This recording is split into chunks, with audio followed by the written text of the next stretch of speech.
Bismillahirrahmanirrahim. Assalamu alaikum. My name is Shahryar Khan and I'm a postgrad resident in the cardiology department of the LRH. Today I'm going to talk about the newer forms of the tobacco which are already being discussed. I would be specifically talking about the electronic cigarettes actually. And the importance of this topic actually lies in the fact that most of the society does not have enough information about electronic cigarettes. We see that 1,66,000 deaths per year are caused in Pakistan due to tobacco smoking. It makes roughly 450 deaths per day. And unfortunately, among them, 31,000 were from the second-hand smoking. Second-hand smoking means passive smoking. It is when you inhale a smoke that is actually exhaled by a smoker nearby you. So that actually means that we all either we smoke or we do not smoke. We are one way or the other way exposed to the passive smoking. How you can see the value? 73% of the people, they are exposed in their workplaces, specifically those who work in the indoors. 86% of us are exposed to the passive smoking in the restaurants, and this includes our children and our kids whose age is under even 13 years of age. And 21% of the youth, they are exposed to the passive smoking in their own houses. Lastly, the cost to the society already discussed, because the money spent on the tobacco would obviously reduce the money to be spent on the education, food and health. And this is alarming. Data says that many of the poor families, they spend more on the tobacco than on the education. So the situation is alarming and it is getting worse day by day. The world is actually calling all of us to cooperate for a smoke-free environment. So just going back to the basics, we have two kind of smoke consumption products, the combustible products and non-combustible products. The traditional cigarettes, they actually burn this tobacco, create a smoke, and then the consumer inhale the smoke. In case of the electronic cigarettes, you see there is a container which is filled with some kind of e-liquid, and this is heated by the battery behind it. When it is heated, it produces vapors or aerosols, and then vapors are actually inhaled by the consumer. So this is a kind of vapors inhalation, and this is a kind of smoke inhalation.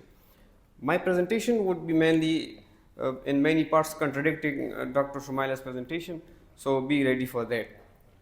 Okay, the history of the vaping is very interesting. It was firstly generated by this Han Lik Chinese pharmacist, because his father died of smoking related lung cancer, and he himself started smoking at the age of 18. So for the first time he developed an e-cigarette in 2004. Because it's a newer product in the market and there is less understanding and limitation to our knowledge, no long-term cohort studies until now, because roughly 14 years of its journey, and no long-term effects of vaping are known, opinions among different organizations. So what do we know about the conventional cigarettes? I just don't want to discuss, but roughly they have 600 ingredients, and when they are burned, they produce 700 chemicals, among which at least 70 are carcinogenic, and they are proven carcinogenic. It's a one-time purchase. You just purchase the instrument and then you have to buy the filling bottles separately. The devices come from the China, as I have mentioned that for the first time they developed in the China, and the refillable bottles, they come from the Malaysia, US and UK. In Pakistan online stores, the guys actually order them. They are also called ENDS or JUULs. ENDS actually stands for the electronic nicotine devices system, delivery system, sorry, and JUUL. So you see this appealing gadget kind of look, that glamour fashion and looking cool kind of situation, this thing attracts our young generation, and this is very bad. Data says that those people, those young guys who were not previously doing anything, like they were not previously attracted by the conventional cigarettes, they are now attracted to these electronic cigarettes, because we are a gadget loving generation. So being a health professional, I would not be supporting any kind of electronic cigarettes, and I would be definitely criticizing any kind of addictive thing. But pardon me in my first few slides if I support electronic cigarette a little bit. So this is not what I say only. Public Health England says that for the smokers, I am talking about the smokers only, electronic cigarettes are at least less harmful than the conventional cigarettes. The problem actually lies in the stigma in the society which is created by these industries, the conventional cigarette industries, because they know that this e-cigarette is going to beat them in the market in the future. So they say that you all might have heard, and I even before this presentation I have heard so many times people say that electronic cigarette ka ek dua is 10 conventional cigarette ke barabar hai, which is not like that actually. The data says that they are less harmful. Though data is not available there, but whichever data is available, they clearly say that at least less harmful than the conventional cigarettes. For a smoker, people around the globe, they unanimously agree on the fact that electronic cigarettes are at least less harmful than the conventional cigarettes. So now I will take a U-turn and I will be discussing the other bad side of the picture. So the juice, the electronic juice that actually contains a vape aerosol, which contains nicotine obviously and some other dangerous things.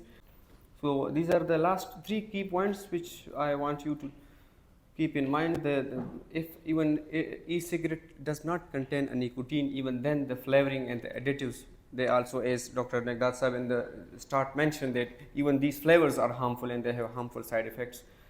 Lastly, the chemicals when they burn, they are carcinogenic, and all of these things tells us that electronic cigarette is not a completely safe alternative.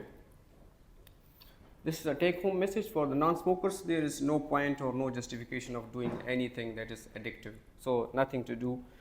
For the smokers, they have to follow the smoking cessation programs first. However, in some countries and in some regions, they give the option of this electronic cigarettes, which in future might be rejected or might be accepted. We don't know that. And for those who are already vaping, they are advised to at least use the licensed products because the black market is doing a black magic. So that's it. Thank you so much.